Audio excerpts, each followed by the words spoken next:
Hi అండి, అందరూ ఎలా ఉన్నారు? ఇంటి వెనకాల బీరకాయ పాదు గ్రోత్ అంతా మీకు అప్డేట్ చేస్తూ ఉంటున్నాను కదండి. ఇవాళ అయితే ఒక కొత్త అప్డేట్ వచ్చాను. చూసారు ఎంత బాగా గ్రోత్ అవుతుందో. చూడండి అంత బాగుంది గ్రోత్ అయితే. ఇంకా ఎండలు ఎక్కువ ఉన్న గురించి ఇలా ఉందండి, లేకపోతే ఇంకా చాలా బాగా మొలిచేది.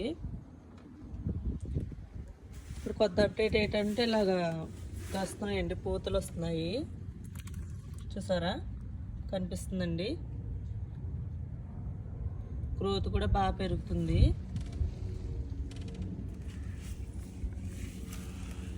చూడండి ఇలా పూత అయితే వస్తుందండి మంచిగా. మీకు అలా అప్డేట్ చేస్తూ ఉంటాను. గ్రోత్ అయితే చాలా బాగుందండి.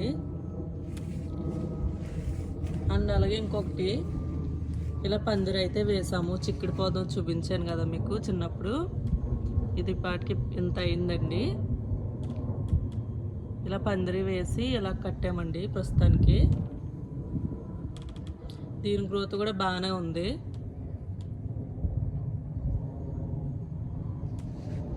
ఇలా మొలుస్తుందండి బాగానే. చూసారు కదా, చిగుళ్ళు అనేవి వస్తున్నాయి.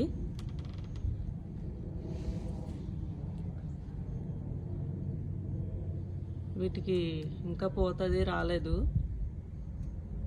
మీకు అప్డేట్ చేస్తూ ఉంటాను ఎప్పటికప్పుడు. చిన్నప్పుడు చూపించాను కదా, ఇంకొంచెం పెద్ద అయ్యాక చూపించాను.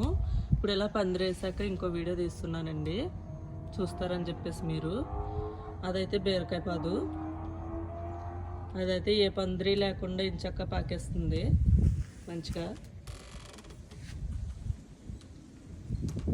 ఈ వీడియో నచ్చితే లైక్ చేసి షేర్ చేయండి, మరి మర్చిపోకండి. బాయ్.